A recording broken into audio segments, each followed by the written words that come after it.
A few things I wanted to talk about here for the naming conventions that we use with our lib names, data sets, and variable names here. For lib names, they are 1 to 8 characters, and flipping back over here, the lib name was this right here where we use our lib name statement. This is the libnary name that you're assigning. So after you do your keyword, this name right here can be 1 to 8 characters. The first character must be an underscore or a letter. And characters 2 through 8 can be an underscore, number, or letter. And this is the standard SAS naming conventions. For our data set names, which would be this or these right here, this is our lib name, it's our data set. Those are 1 to 32 characters. First character is a letter or underscore. Characters 2 through 32 can be underscore, number, or letter. And variable names are exactly the same as the data sets. And the variables are down here, like where we said cost equals 100 or A equals 1. So those are our standard SAS namings. That we'll start off with those. Those are primarily what you use, and if at all possible, that's what you want to stick with. One other thing I want to talk about today is our work library, and then also our lib name libraries. When we submit our lib name, we do like we did here, lesson 1 to this folder, it will show up over here in our libraries.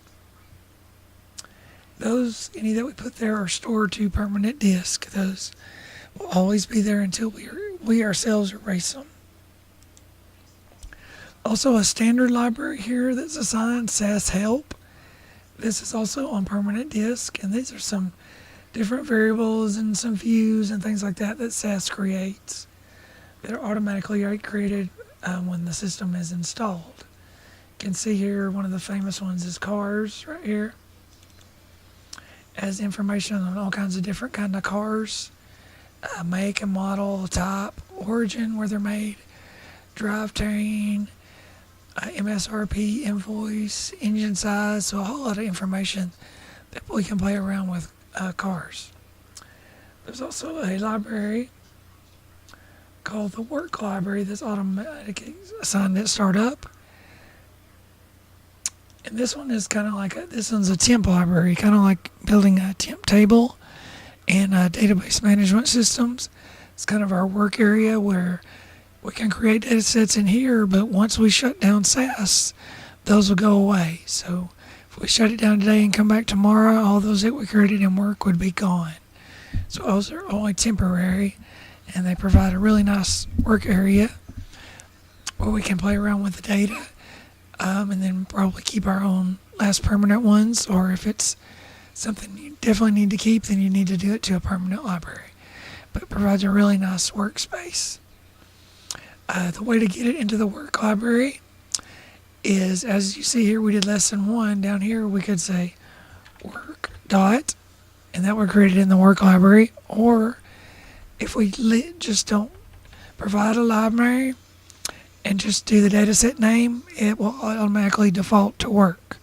So you can either type it out, work dot, and then your data set name, or just leave out the work and it will automatically default to work. Hope that was helpful. Have a good day.